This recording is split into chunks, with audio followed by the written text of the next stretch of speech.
the way we're going about decarbonization is probably right now the worst way you could go about it. Wind, solar, and storage kind of make energy efficiency a tougher sell from an economic standpoint. There is a reality in which we have to kind of just build out new infrastructure that will be costly. I don't think it's necessarily the case that you have to go wind, solar, batteries.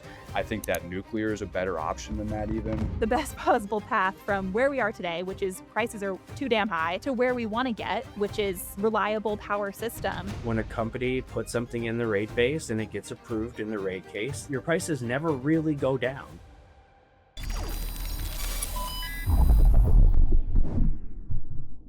Hey everyone, and welcome to Power Perspectives. I'm Kinsey Grant Baker. Today, we're tackling one of the big three. So we always talk about the do or die importance of reliability, resilience, and affordability of our power systems. In the conversation we've got teed up here today, we are zeroing in on that last one, affordability, how it became so elusive, and what policymakers are doing about it. The question we want to answer here, which policies are actually driving higher costs and which are being used as political cover?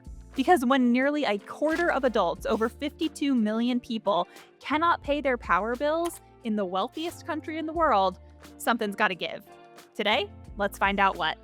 Our two guests are esteemed power pros who have built a major following on Substack with their newsletter Energy Bad Boys, plus their work at Always On Energy Research. Always On is a 501c3 dedicated to ensuring that every state in America has the affordable, reliable energy needed to power the nation and to fuel a robust, rapidly growing economy now and into the future. Isaac Orr is founder and VP of Research at Always On. Mitch Rolling is founder and director of research at Always On. Mitch, Isaac, welcome to Power Perspectives. How are you today? Great. You can catch your breath now. That was a lot to say, wasn't it? Yeah, well, thanks for having us on, Kinsey. We really appreciate it. And looking forward to a fun conversation today. Yeah, same. Absolutely. Me too. I mean, this is a topic people love. I love talking with people who are creating content and doing research in the space. You guys certainly have the chops to really bring a lot to this conversation. So I think we can dig right into it. I want to start here before we get into some of the kind of meat of the conversation about this affordability crisis by just getting the quick intro to the two of you. You know, I teed up Always On and the work that you're doing on Substack, but I would love to just hear a little bit more about, who you are, what you do, maybe what brought you to the world of energy in the first place. All right, well, I'll go first because I think I know Mitch's answer and kind of plays off of mine. So I grew up on a dairy farm in Wisconsin. So I kind of have this predisposition to, most people think milk comes from the store and that's not where it comes from. And they also tend to think electricity comes from the outlet and that's not where it comes from. So I've kind of always felt that people didn't understand the nexus between where something is created and where it is consumed. And one of the things that happened, I was in my environmental geology class in college. I went to University of Wisconsin, Eau Claire, and my professor was talking about well pressure and all of this other stuff. Okay, well, if you drill a well, are you going to have enough water? And one of the things that always happened to us in the summertime is it'd get really hot and the cows would get thirsty and they drink so much water that we didn't have any water in the house. So when I'm in this class and we're talking about water pressure, I'm like, this is very interesting. So then I went for poli-sci and geology, and that kind of got me into the energy space. And here I am today. Yeah, and mine definitely does play off Isaac because he's the reason. You're looking at the reason I'm in this world today. I was a history major. I birthed him. Yeah. There's many hours of sustained labor. I'm sure that was really difficult. Yeah, it was. It was painful. Yeah, I didn't take right away. No, I went to school originally for history, so a lot of my background is trying to discern historical truths and see what the facts of the matter and, creating sound narratives from historical facts. And, when I met Isaac, I was an intern at where we worked originally at the Center of the American Experiment. And I just kind of got paired with him and we started doing things together and trying to take down, the policies we didn't like that we saw Minnesota was doing and, trying to combat XL Energy, who was kind of our, main enemy at the time, I would say. Well, enemy is a strong word, Mitch, but why don't you tell the folks what I made you do? This, I think this is a great show for you to kind of elaborate. I was sitting there, and one of the things that gets, levelized cost of energy gets abused as a metric all the time. And one of its main shortcomings is that it does not compare apples to apples in terms of like, you have this existing power plant today that's largely depreciated. It's low cost for ratepayers, it's reliable, and you're comparing it to the cost of like new wind or solar. Very common, I don't know, tactic argument that I think is not giving the public the full context. So I wanted to know, well, what's the cost of, the Sherburne County generating station in Minnesota? Like, there's a way to figure that out, is to look through the FERC forms. I made Mitch do it as an intern, and then like he figured it out because you had to go through a whole bunch of hoops. Because what was it? The FERC didn't even have like software that was supported anymore by the original. Like, it was, this is the nerdiest podcast we're going to be on, so like this is the point where you can talk about that. Well, sure. Yeah, there were several things he had me do because I mean, when I met Isaac, I wasn't in energy at all. Like, I would travel to Texas, and there'd be wind farms on the side, and me and my girlfriend, now wife, but girlfriend at the time, would stop and take pictures out of. Like, I just was not, they were a cool picture moment, and I didn't think anything about it. But when I met Isaac, he kind of led me through this training course where I almost went back to school. I started doing free college courses online, and kind of discovered the ins and outs of the energy markets there. And then, he had me write kind of reports that didn't get really published, but we used them for articles later. But, like, kind of taking someone's argument and trying to make counterpoints and seeing where they're accurate or not. But then when you get to the FERC stuff, this is really where I think our work together really began, where we kind of both had our strengths and then kind of used them to, make an impact in this energy space. One of the things we wanted to look at was, what's the cost of the existing resources on the grid. One of the only sources you can find that is through the FERC Form 1 data. And this is where utilities file cost metrics and stuff. So you can get the capital cost, the O&M expenses, fuel expenses, and you can see what are our existing resources costing. Because at the time, the discussion was, well, what should we be building? New wind or new gas or new coal. But we were also retiring a bunch of power plants. And so we wanted to know, well, should we be keeping these open? Should we even be building new things? At the time, energy, the energy demand really wasn't growing at the time. So it really was a conversation of, should we be keeping these existing resources open or not? And when I got to FERC, they had this, I forget what it was, but they had this process to get into the It's data. like Crazy File Viewer or Yeah, something. Like, yeah, it was like the most archaic thing and so emblematic of the way that like government databases work. right. So Well, and it wasn't even it wasn't around anymore. It was actually yeah, it was extinct. The Like, you had to archive. look through it. Yeah. and so I had to figure out a different viewer to get all the data, and then it came in very wonky, data files, and so I spent a lot of time downloading all these files, and then, back to 1994, and that's where we discovered that, The year you were born, right? yeah, exactly, yeah. Yeah. So Yeah. yeah, we covered my entire lifetime. So And yeah, that was how we discovered that. And then one thing led to another. We started developing models, and, we can get into that too. But yeah, that was kind of my introduction to everything. I love it. I mean, you're right, Isaac, that this is hopefully the nerdiest show that you guys have taken the energy bad boys to over the years. But this does help really set the scene, because so much of what we're going to talk about today is trying to discern what is narrative versus what is hard fact, what is data. I think that is really a big driving force of the conversation around affordability. So I personally appreciate getting a little bit more of the background of how you two came to work together, because I am, a fan of the Substack, have read it for a while, really like the work that you guys are doing. I think, all of this data driven approach to understanding a lot of these big topics is the preferred method of understanding them for a lot of the people who are going to be listening to this episode. So very important context. So let's get into this affordability stuff. I want to yeah. start this conversation by, really making sure that we can dig deep into what the problem is itself. If we want to fix it, I think we got to understand it first. So when we talk about this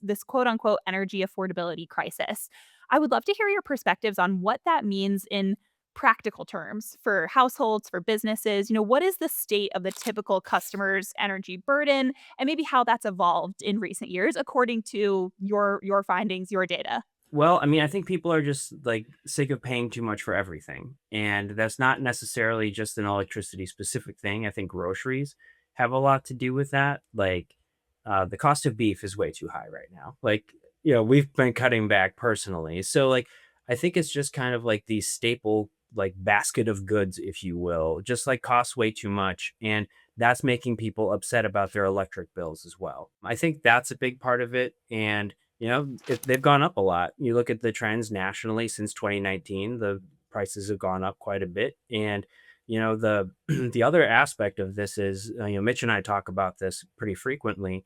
As your system becomes more fixed cost dependent. So let's say you're going to be retiring your fuel based resources and moving more towards fixed costs. Like, sure, you have fuel savings, but if you reduce your electricity consumption, you're just spreading your fixed costs over fewer megawatt hours. So your rates are actually going up. So, like, at some point, once you adopt a system, let's just say wind and solar generally, right? You could say that too with nuclear because the cost per megawatt hour are more dominated by capital or fixed cost than the fuel cost. But, wind, solar, and storage kind of make energy efficiency a tougher sell from an economic standpoint because you're just going to be, amortizing those costs over fewer megawatt hours.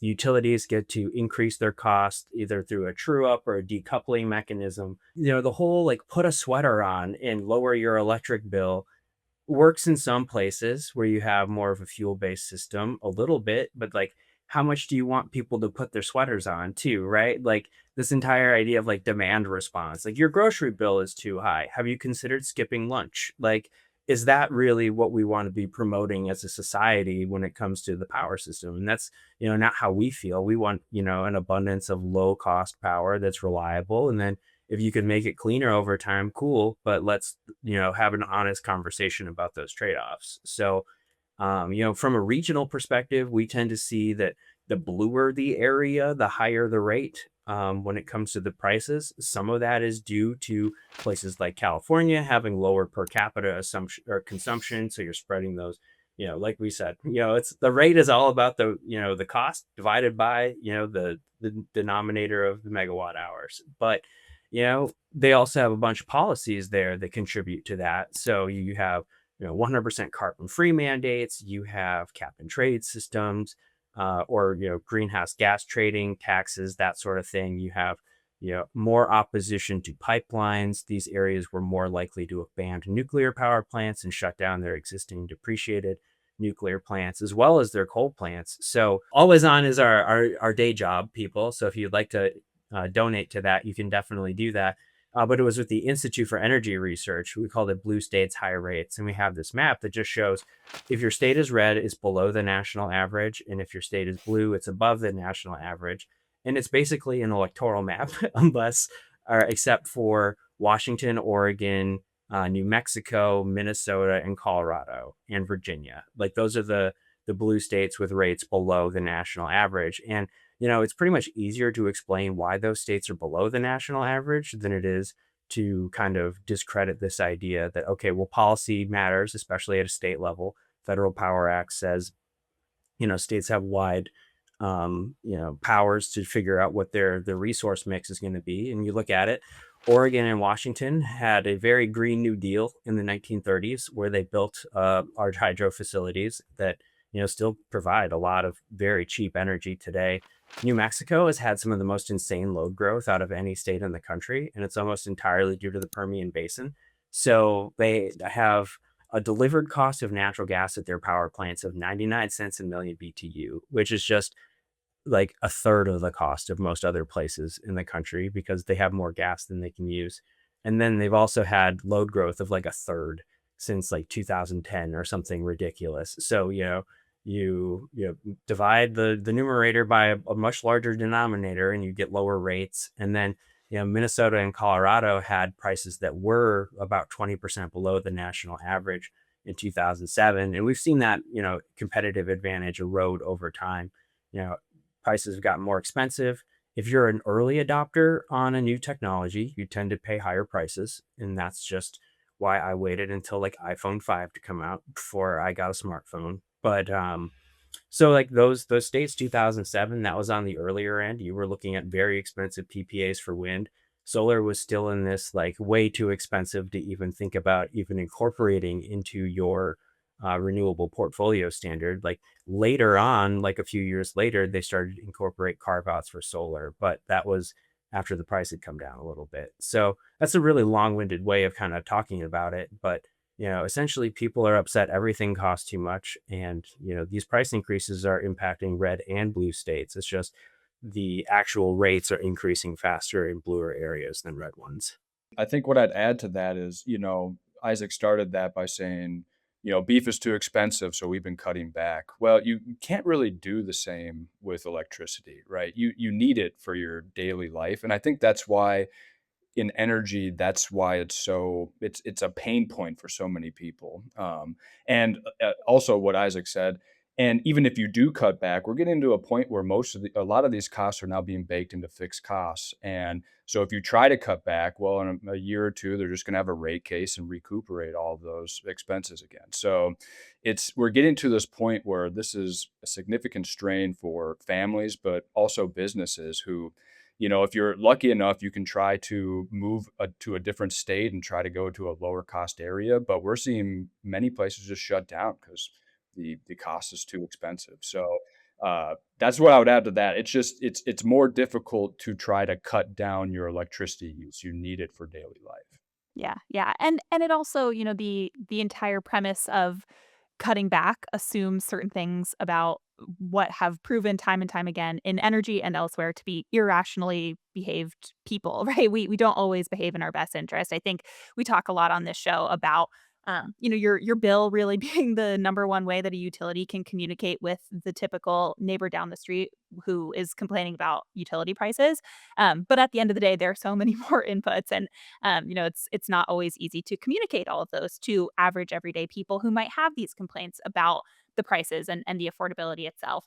A lot of this, I think, takes sets us up for a much bigger conversation about this red versus blue when we're having the affordability conversation. But before we get into that a little bit deeper and some of the sort of subcategories of that assertion, I want to understand where we're seeing these increases in prices show up most clearly in the utility system. We're talking a lot about the generation mix, original kind of more upstream sources here.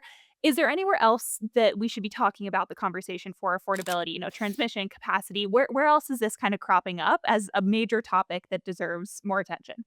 I mean, it's all of it, right, Kinsey? Like the Lawrence Berkeley Brattle study came out, and they said a lot of this is transmission and distribution spending. Like that's a big reason for it. There's been a ton of inflation in the cost of all of these components as well. So, if you're trying to get a transformer, get a substation built, hire an EPC company, like a lot of these guys, I don't know, some of these interviews say like any electrician who will travel is already in Texas. So we have like labor shortages, we have impacts from like higher raw material prices, but also this is a pet theory of mine. I haven't really had anybody outside the industry or inside the industry validate this, but I guess this is as good a chance as any to throw it out there. And then if I'm wrong, someone will correct me. That's the great thing. Like if you say something confidently and you're wrong, then somebody will correct you. But if you ask someone for help, they'll be like, yeah, whatever. I don't need to answer this. So I'm going to say it very strongly. And then someone will come out and say it's not right. But we've all agreed that this is the reason why I'm doing it.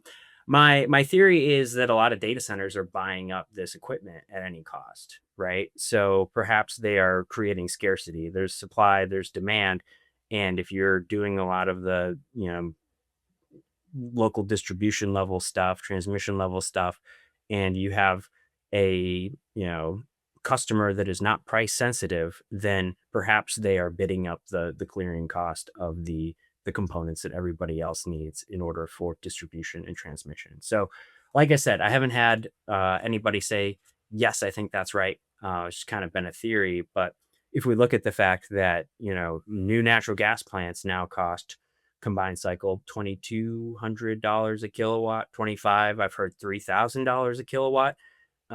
So, but I haven't seen the spec sheet that says that, but we have this like really inflated range because like 5 years ago we were looking at like 1,000. So like I think it stands to reason that this like large increase, like that could be another way where data centers are potentially impacting the cost. But we look at the S&P Global analysis of utilities. They look at 39 utilities within the US and then 5 in Canada.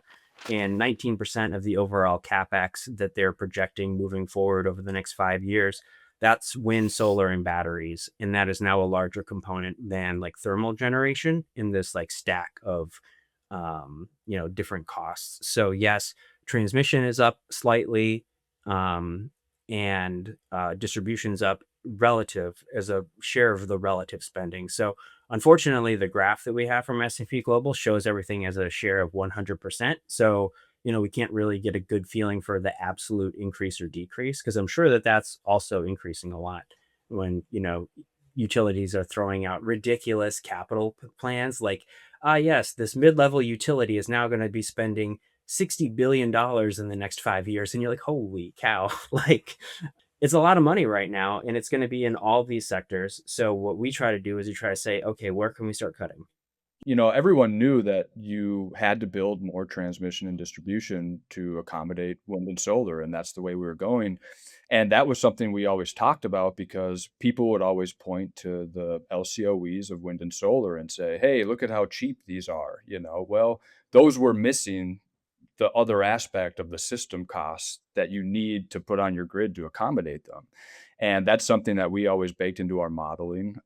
So you're seeing that rise. Obviously, that's a natural. That's just a result of going to more intermittent resources that you build further away from population load centers. But then you're also seeing the impacts of not having reliable capacity on the grid. So capacity markets in PJM, for example, are at their maximum. And that's because they actually have lower thermal firm capacity than they ever have because they have been retiring coal plants and nuclear plants. And so you're seeing those prices rise. And it's not just PJM. ERCOT doesn't have a capacity market, but they are essentially using their ancillary market as a makeshift capacity market to keep these plants alive. They've done other things to keep their natural gas plants on, but they're not building any new ones. So for the last 30 years in ERCOT, they have been building mostly wind, but wind and solar, now batteries, to accommodate a massive load increase in ERCOT. And so I think you're just seeing that strain happen where there's like these hidden costs that are trying to keep reliable firm capacity online. And for many years, we've been able to get away with it because we almost had a capacity access for so long, and demand wasn't growing. Well, now demand is growing, and we no longer can just keep the status quo firm capacity online. We need to be building more. And to do that along with efforts to do the energy transition, I mean, you're just doubling, tripling costs on top of each other. So I think we're also seeing a lot of that. Yeah, it's a really, really good way to really, open up this conversation in a lot of directions. There's one direction I want to take it specifically, and I want to ask a question, but before I do, I want to caveat this with this is by no means to discount the real human impacts of an affordability crisis on everyday people. We started this conversation by talking about the fact that people need power to live their lives. It is something that we need to have, robust, healthy lives, turn on our stove, turn on our lights, all of that. But I asked this question with that in mind. We mentioned before, the sort of like LCOE wind solar batteries look pretty good. We didn't maybe bake in some of those other costs that would be associated with the build out of something like wind solar batteries, other clean resources, other renewables.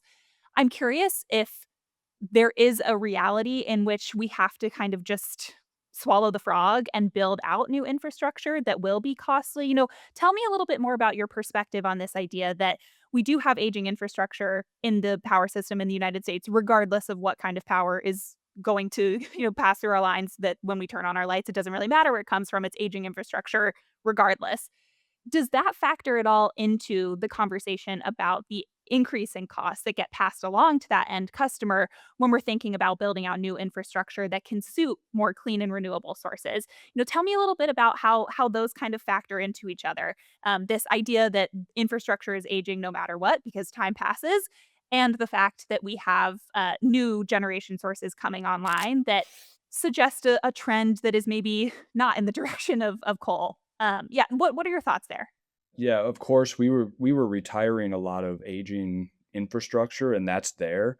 But I also think that we were retiring very capable power plants, especially nuclear plants. I feel like that's kind of the worst case example of this. But plenty of coal plants were retired too. And if we just keep out of the conversation for now the premature retirements and focus simply on the aging power plants, I think that you could very well just go to you could build another thermal power plant. You can build another combined cycle. So I don't think it's necessarily the case that you have to go wind, solar, batteries. I think that nuclear is a better option than that even. And so if we're talking about investments, necessary investments, because that's right. You're right. You have to keep building infrastructure, especially when demand is rising. I just think that there's smarter ways to go about this. If you value the energy transition, if you value having cleaner energy sources, it kind of depends on what you assume is clean. Even our president would say that even coal plants are clean. He loves that line.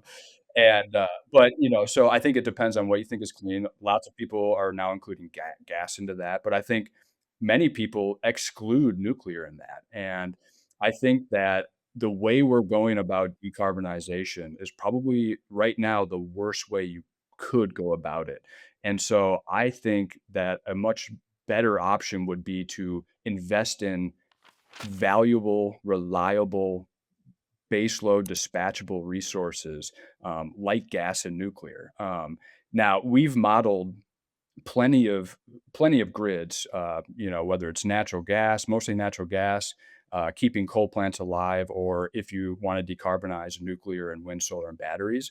Wind, solar, and batteries to get to those 90 to 100% decarb levels, it's always the most expensive way to go about this. And even with the high upfront capital costs of nuclear, it is more affordable than wind, solar, and batteries. With Yeah, that it's expensive. Right, with Don't that get us said, wrong. It's exactly, expensive. right. It always costs money, in other words, to decarb.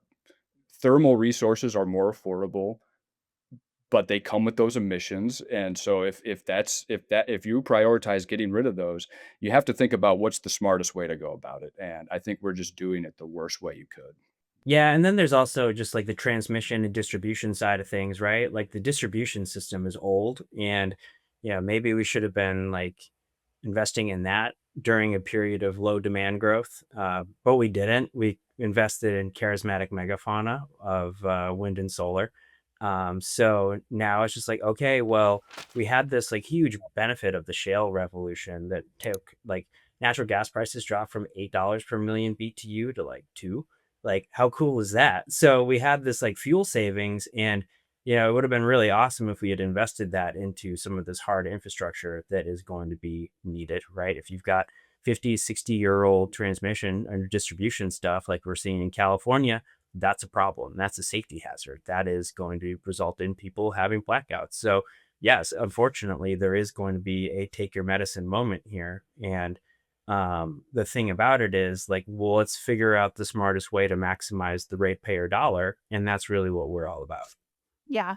Yeah. And there are spoonfuls of sugar, right? There are ways to take your medicine that are less painful than Are there? others. I'd love to hear them, Kinsey. Well, that's what I was just Uh, about to ask in the you. utility sector, boy howdy, I don't know if there are. What's I guess, yeah, like what would be the best possible path forward? And I think I asked this question too with it in mind that there perhaps it's looking even too far in advance for some of the utility folks, but the idea that we're talking about clean lost its meaning when, coal was deemed clean, right? Like I think that is maybe not the word that I want to use here, but renewable versus non-renewable is an interesting way to position this.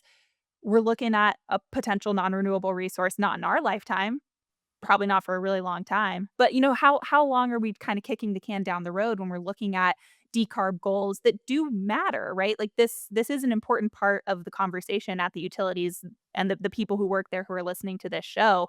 Is there a way to figure out the best possible path from where we are today, which is prices are too damn high, to where we want to get, which is a reliable power system that runs on the right things that keeps people and their well-being in mind? How would you kind of chart that path if you had the magic wand to wave? We have a theory where people want decarbonized grids when prices are low and the economy's good. And as soon as that starts to go away, people want lower prices and they don't care where it comes from. And we're seeing this with the data center crowd because they were all about their clean energy commitments. And then you started to look at their annual reports, and all of a sudden you're like, oh, wow, Microsoft and Google's greenhouse gas emissions are steadily rising as they power their infrastructure. I'm waiting for them to announce a deal where they buy an old coal plant and keep it running and just take it behind the meter. Like, I think that day is coming because we are not in any sort of like, it is crazy how much of a black and white distinction there was from like the election in November 2024. It was almost like the entire energy world flipped on its head because we went from talking about decarbonization as the primary focus of what we were doing as a country to, oh my God, data centers, like overnight. It was insane. Like I've never seen like a paradigm shift change quite like that. We'll probably never see it again, honestly. Like this is a big deal. The problem is there are no spoonfuls of sugar when it comes to utility rate making to make the medicine go down. There just aren't. Like when a company puts something in the rate base and it gets approved in the rate case, like it's just like your prices never really go down, right? Like that's just the way the math works. Unless you depreciate these assets over a really long time and then continue to utilize those depreciated assets, there's really no mathematical way for the price to go down, unfortunately, unless your fuel price becomes free, or in case like Uncle Sam comes in and just decides we're going to subsidize your bill, right? Like there aren't many levers that you can pull, which is why when President Trump was campaigning, he said he's going to cut your electric bill in half. People were reaching out to us like, hey, how can we do this? And I'm like, oh, I'm not touching this one because it's really difficult. It's really hard. So, if you're going to continue to, prematurely retire depreciated assets, I don't care if it's coal, gas, nuclear, then you're going to be making the pain worse. And the other thing is like, how long does a wind turbine actually last? I'd love to know. And how long does the solar facility last? Because we're seeing an increase in repowerings after like 12 years. So, and that's purely a subsidy play. They just want to get the tax credits back, which, does lower rates for their customers. So from a utility perspective, I understand why they're doing it. But maybe we should be building a system that's just actually least cost and isn't least cost asterisk with the subsidy or with the social cost of carbon or this externality or that externality, because like that leads you to a lot of really bad decisions. There's this fascinating utility docket, like this, Long Spur Wind is a proposed project by Minnesota Power. I want to write about it, haven't written about it yet. It's $4,000 a kilowatt, which is about 3 or 4 times more than wind was costing 5-6 years ago, right? So it's this massive like pig of a project when it comes to the cost. Like you're looking at over $100 a megawatt hour for an onshore wind facility located in North Dakota. This is absurd, and they are justifying it by saying, oh well, once we calculate our $235 statutory social cost of carbon into our analysis, this is saving ratepayers millions of dollars over the like 35-year life of the turbine operating at a 50% capacity factor. It's all fiction. It's all like none of those assumptions are realistic, right? But they say it's going to save people money on paper. But then the best part of the whole filing is it's actually going to increase customers' bills by this much, but they're saving money because of the externality costs. So this is how the energy markets are so different. And that's why you see this like bifurcation of red states and blue states. If you tried to tell the North Dakota Public Service Commission that it was going to be lower cost to do this because of the social cost of carbon, they would laugh you out of the room. But in Minnesota, it's a very serious conversation with all the different stakeholders like the Sierra Club and Fresh Energy and all these other groups that are promoting this kind of stuff. So, like, all these very serious people create all of these like impossible metrics to actually hit in terms of affordability. Like if you're going to be incorporating like an externality as your deal breaker for whether you allow a gas plant to go up, like you're just asking for higher prices. That's the end of the story. So maybe the spoonful of sugar is blue states can actually lower their prices because they are doing lots of stuff that are artificially increasing prices right now. And we're seeing like Rhode Island, I think, rolled back their compliance dates for their, carbon-free mandates back to 2050, I think. I saw that in the news. So you're seeing that happen in real time in the most expensive states, but it's a lot harder if you're already kind of doing the right thing to reduce your costs. And yeah, and to Isaac's point, unfortunately, this is what happens when you have a massive misallocation of resources. We have been investing in resources that can't take on new load because you need capacity, you need firm capacity. And so when we have demand growth, all of a sudden we're reinvesting in the sources that can handle that growth. And unfortunately for ratepayers, you're paying these off for 15, 20, 30 years. And you have to kind of wait for those to fall off the system before. And if you keep making these ill-advised decisions and keep going down the same route, well, what we've shown is that you have to keep repowering these plants, wind and solar and battery storage. There's never a time that they fully depreciate unless you want a really bad resource like a wind resource because they degrade over time. And what we saw in the leading into the early 2000s is prices were coming down, not just in an inflation adjusted value, they were coming down nominally. And that's because A, demand was still growing at that time, but B, we were hitting the depreciation. Sweet spot. Yeah, we had fully paid off power plants basically. And yeah, you have to keep investing to keep them going, but that initial capital expense is a huge portion of these costs. And so we were hitting paid off mortgages basically. Yeah. It's like America had paid off its mortgage on its utility bills and they were supposed to be reaping those rewards. And then they actually got told, sorry, you're being evicted. We're building a net zero house and you need to pay it off all over again. And it's just unfortunate. So and with wind and solar, you hit this point where they come up here, the prices come up, and then they just kind of go like this because you have to keep repowering. For base load depreciable assets that last 60 years, but the depreciation is through 30, you do have to have this huge investment, but then they come down over time. And then, like Isaac said, we should be, dancing into the sun with enjoying our golden years. exactly. Retirement? What's that? I Yeah. don't think that exists anymore. Exactly. We're not going to get Social Security. Yeah, I'm not really familiar with the concept. No, but No. this is, I think it brings us to an interesting point in this conversation about policymaking and the role that this plays. A lot of that sudden shift was at the behest of lawmakers, of policy decisions that were made either at the state level, at the federal level. We're seeing that shift in real time over the last year and a half or so. I would love to get your thoughts on what feels like, the sort of good faith policymaking versus the more symbolic policymaking or that kind of political cover style of policymaking that doesn't really materially improve affordability and maybe even reliability too. What kind of tend to be the markers of a policy that feels like it is designed with that ratepayer in mind versus a policy that maybe is not. Are there any patterns there that are identifiable? I think that the trend of making data centers pay for their own stuff is like one of those good faith bipartisan deals. You saw the different governors go to PJM and say, hey, this capacity auction is not working for us. You guys have to figure something else out.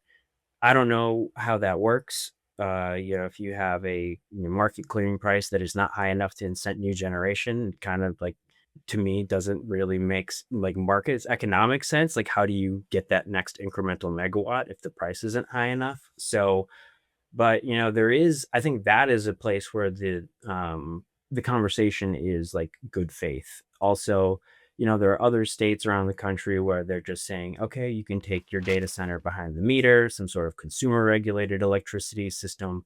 That passed in New Hampshire. I think that had bipartisan support. And there's also, conversations in like Colorado and other states where they're saying, okay, well, the data centers have to pay for their own stuff. And I think that's a good thing. I think the data centers should have to pay, and ideally, they would be increasing the denominator of sales so much that they're paying off the numerator of your total system costs for everyone else, and potentially lowering those rates. The problem is, like Mitch said earlier, we've gotten rid of a lot of that extra slack in the rope when it comes to generators that are capable of powering, almost like base load demand resources or ultra high load factor resources. I was listening to the S&P Global podcast like a month or so ago, and he said, if the data centers had come into PJM in 2018, we might not be having this conversation because there was still a lot of excess capacity on the system during that time. So I think that, trying to get more gas on the system is going to be really important, because as of right now, that's the only new thing that you can really build that's dispatchable in any sort of reasonable time frame. So to the extent that these conversations about permitting new pipelines is real and not just kind of political theater until the midterms are over, cool, like I'll take it. The let's keep our nuclear plants open has been like a fun development, because shutting those down never made any sense. And I think at some point it's going to get to, all right, let's push back our carbon free dates. And I think that those are also those are real, but it's just interesting because those are only happening in the states that have ultra aggressive carbon free mandates, and those are almost uniformly states that lean left anyway. So like that's ultimately got to be like good faith, right? Because they're only negotiating with themselves. The fact that we can't respond to taking on data centers, I think that points to a very bad thing in our markets, right? It's like there's something going on where historically where you want high load energy intensive industries to come online.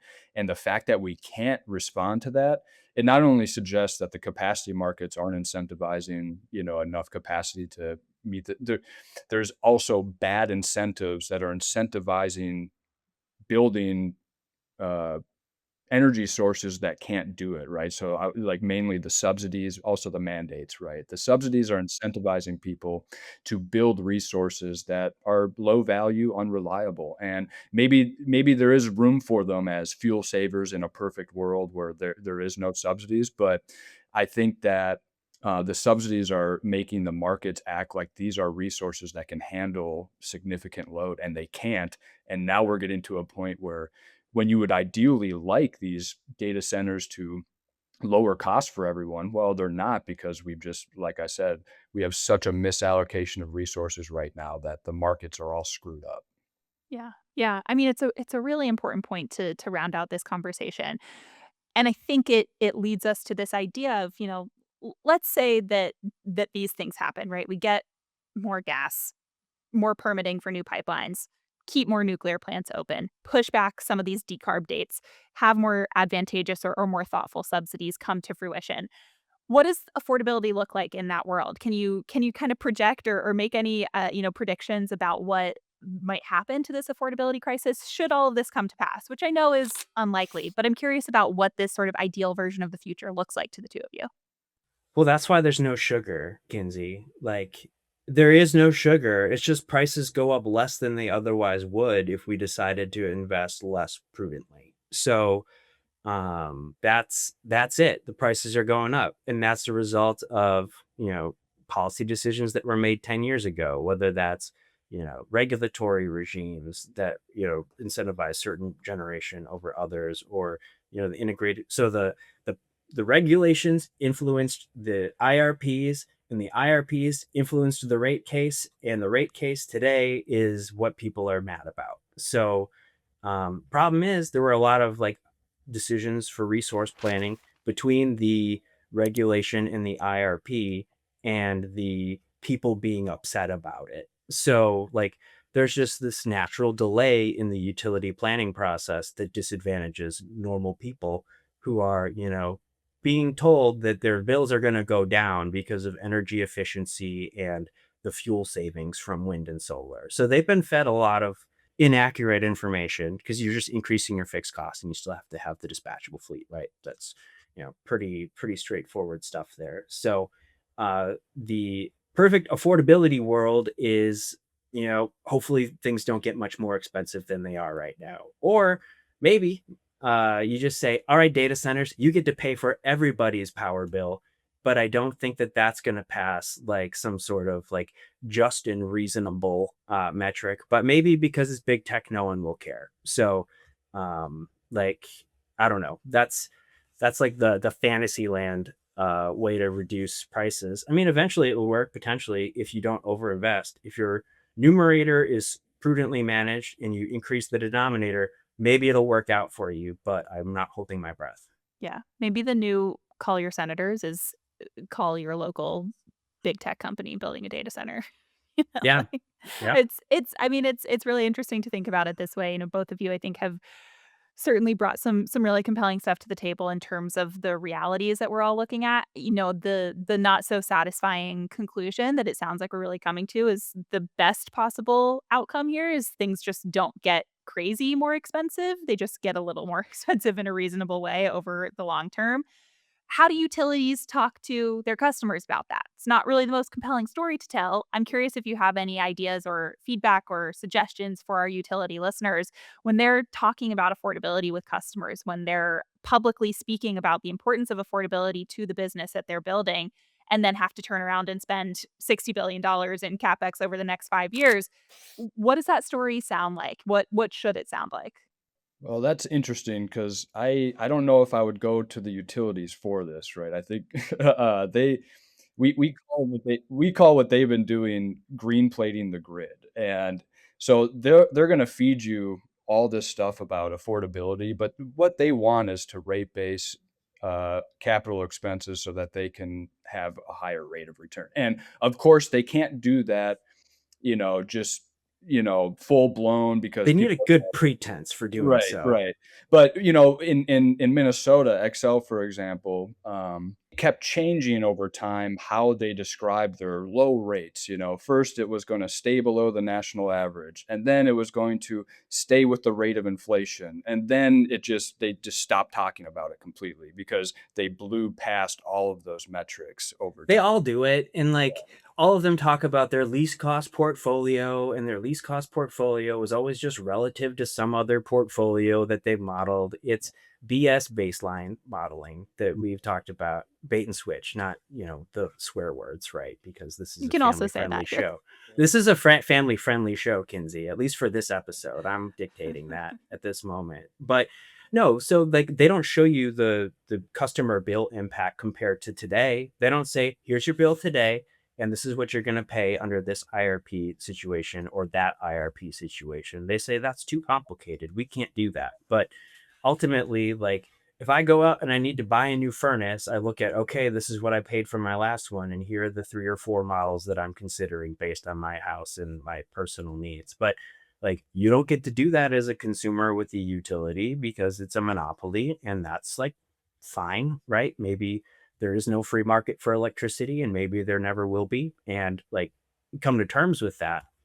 But at the same time, like they shouldn't get to just say, oh well, yes, we're saving customers $100 million trillion by using portfolio A instead of portfolio B, and the only real difference is like portfolio B was like $100 million trillion in $1, and then Yeah. portfolio A is like a lot less. So Right. Well, and with that said, I think there's a lot of good people within the utilities that Oh, 100%. that Yeah, know. there are people that know that like Yeah. what they've been doing is kind of Yeah. fleecing their customers. Yeah. And I think that's the problem here. The people who are speaking to ratepayers about this, they fundamentally can't be honest, because what are they going to say? Like, oh, we used your hopes and dreams to, improve our profit margins, and Gotcha. like, yeah. So Just what Just every that's ratepayer the wants to problem. hear. like, Right. you remember those really good intentions that you had about saving the planet? Right. We used it to enrich our investors. Right. Like, okay, well, maybe they're not going to love hearing that. You guys are getting me dangerously close to the episode that I want to make about breaking down how these business models work. The idea of a free Well, market in the energy you got our email. system. You know how to Yeah, find us. we're gonna have to have you back to do that one, because it's a whole other can of worms. But I think this is it's a good note to end on. I think often I like to try to kind of wrap things with a bow, a little optimism. This is just the reality. This is what we're all dealing with. I would love to encourage everybody listening to this to reach out to Isaac and to Mitch. If you disagree with anything that they said, hop into the comments. Let's get a dialogue going, because a lot of this, I'm sure will really resonate with people who are in and around utilities, who I'm sure have seen firsthand a lot of the conversation that we're talking about today. So I think we are now at the point to jump into, as if we haven't had enough hot takes in this episode, our lightning round, which is our quick rapid fire section. We are going to close this out with a couple questions here.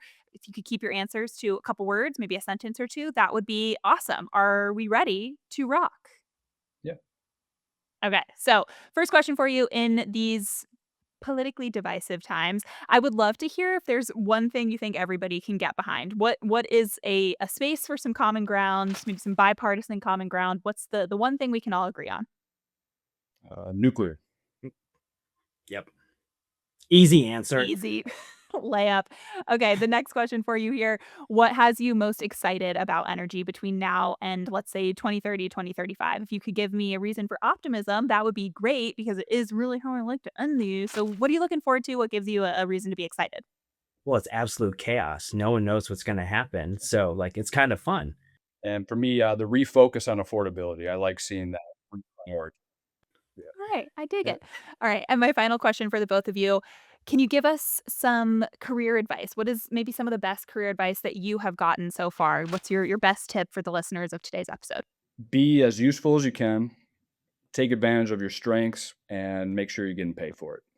But also don't be afraid to pay your dues either, because sometimes you have to do that. You have to like do your internship, and because like I had to clean pig pens for a long time and I didn't get paid for that, but they also fed me. So like it's kind of like, okay. But yeah, don't be a farmer maybe would be mine. But like we can end on that. That's fair. That's fair. And I like that you said do your internship, and Mitch is nodding his head. It's Yeah. real great callback to the first question here about how the two of you started working together. So Mitch, Isaac, thank you both so much for joining me today on Power Perspectives. This has been obviously a wide-ranging conversation. We touched on a ton here, and I am really grateful for all of the insight that you shared, all of the perspective that you brought to the table. So thank you so much for joining me today. Thanks for having us. Yeah. Thanks for having us. And thank you to all of you for listening. Once again, if you have any perspective, any 2 cents you want to share, feel free to chime in on this conversation. You can either head to the comments when we post this on YouTube, head to Energy Central's platform to share your perspective there, or feel free to email me anytime, Kinsey@energycentral.com. And thank you again for listening. We'll see you next time here on Power Perspectives.